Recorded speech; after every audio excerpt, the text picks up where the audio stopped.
አንዳንድ ጊዜ ሰዎች በቃ ሰርግ እንደዚህ ይዘው የሚሄዱት የሚያጌጡበት ሰው ለሰርግ ብቻ የሚሆን አይነት ሰው ነው የሚፈልጉት።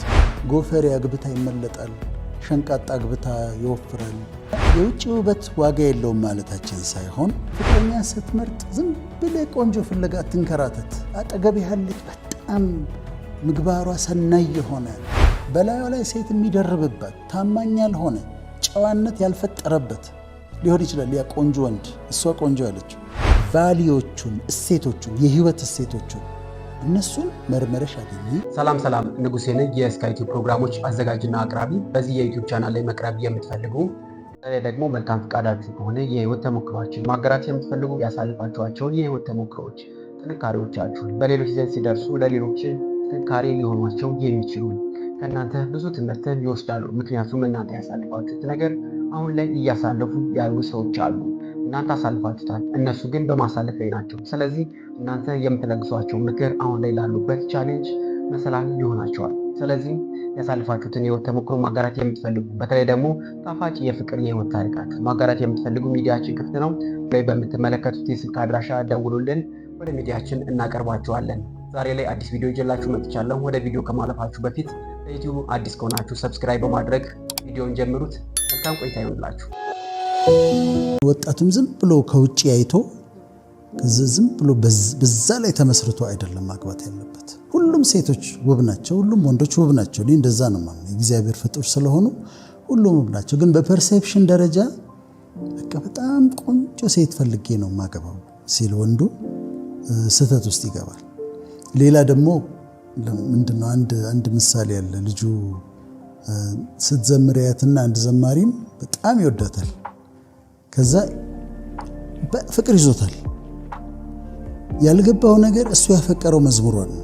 ልክ አሁን አንዳንድ ሴቶች አክተሮችን ወደው ካላገባው ሞቼ ይገኛሉ ይላሉ። የወደዱት ግን አክቲንግ ነው። በኋላ ተጋቡ፣ ዘማሪዋን አገባት። ከዛ ፍቅሩ የለም እና ማታ እስቲ ዘምሪ ይላታል። እሷ ደግሞ እንዴት ትዘምር በየቀኑ ቤት ውስጥ? አይ እንዲህ ይሆናሉ። እና ማን ሲወዱ ማንን እንደወደዱ ውስጣዊ እሷነቷን መውደዳቸውን እርግጥ መሆን አለባቸው። አሁን እንዳልሽው ነው። ውበት ይረግፋል፣ ይለወጣሉ። ወንዱም ይለወጣል። ጎፈሬ አግብታ ይመለጣል፣ ሸንቃጣ አግብታ ይወፍራል። ሴቷ ትለወጣለች፣ የተለያየ ለውጥ ይመጣል። ማንነቷን የውስጥ ማንነቷን ከወደድኩኝ ግን መቼም እስከ እርጅና ድረስ አይለወጥም ያ ነገር።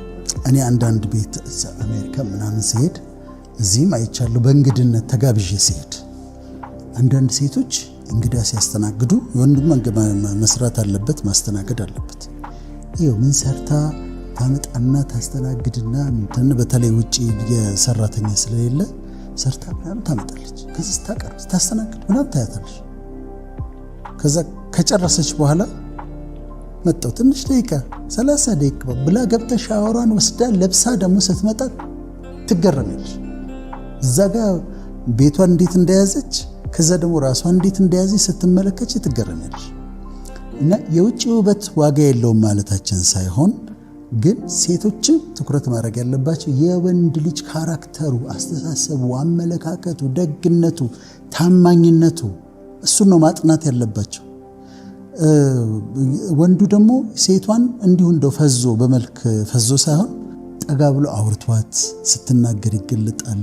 በመውጣት በመግባቷ ታማኝነቷ፣ ፌትፉል ነች ወይ፣ ኦነስት ነች ወይ፣ እውነተኛ፣ እነዚህን የውስጥ ውበቷን ማየት በጣም አስፈላጊ ነው። ሴቶች የፍቅር ጓደኛቸውን ወይ የትዳር አጋራቸውን በሚመርጡበት ጊዜ ምርጫቸው በመልክና በቁመና ላይ መመስረት እንደሌለበት አይደለም።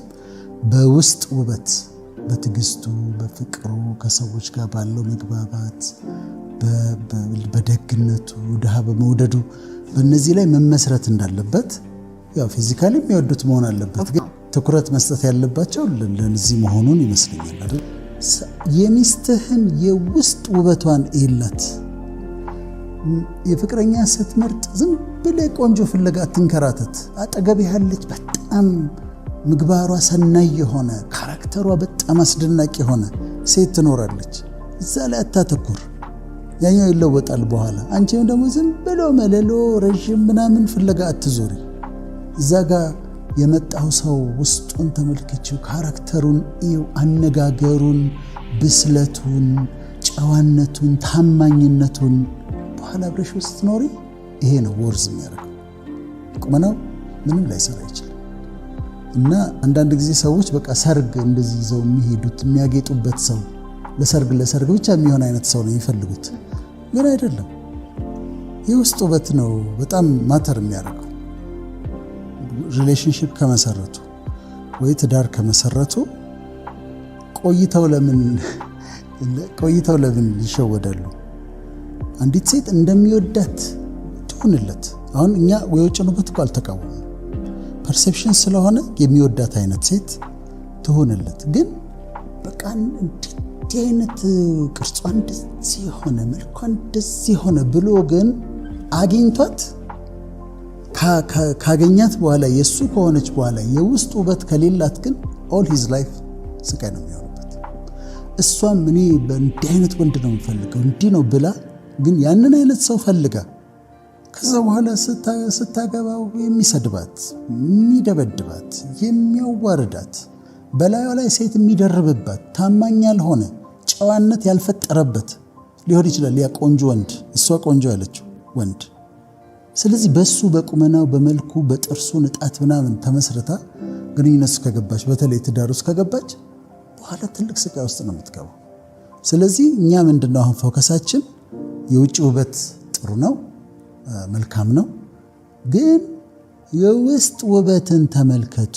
ባህሪዋን፣ አስተሳሰቧን፣ አመለካከቷን፣ አኗኗሯን፣ አነጋገሯን፣ ጨዋነቷን፣ ታማኝነቷን፣ ትህትናዋን፣ በጎነቷን፣ ደግነቷን ተመልከት። እሱን መርምር እና እሱን ካገኘህ አጥብቀህ ያዘው። አንቺም ደግሞ የእሱን ታማኝነቱን፣ ጨዋ ነው ወይ? ነገ ሴት የማይደርብብሽ ሰው ነው? ታማኝ ነው? ቫዮለንት ነው? የሚሰድብሽ ነው? የሚደበድብሽ ነው? አቢዩዝ የሚያደርግሽ ሰው ነው? መልኩን አሳምሮ ስድብ የሚሳደብ ነው? ገንዘቡቶ የሚያባክን ካገባሽ በኋላ አንቺን አስቀምጦ በየናይት ክለቡ የሚዞርና ብሩን የሚበትን የሚጠጣ ነው? ውስጡን ቼክ አድርጊ። ባህሪውን፣ ካራክተሩን፣ ማይንዱን፣ አስተሳሰቡን፣ ቫሊዮቹን፣ እሴቶቹን፣ የህይወት እሴቶቹን እነሱን መርመረሽ አገኚ ብለን ነው የምንመክረው። መቼም ይሄንን ብለን አንዲት ሴት አለች፣ እሷን ሳናነሳት ምን ይላል? አንቺም ቅር ይልሻል፣ ትወጃታለሽ አይደል? ባሏ ምን ይላታል?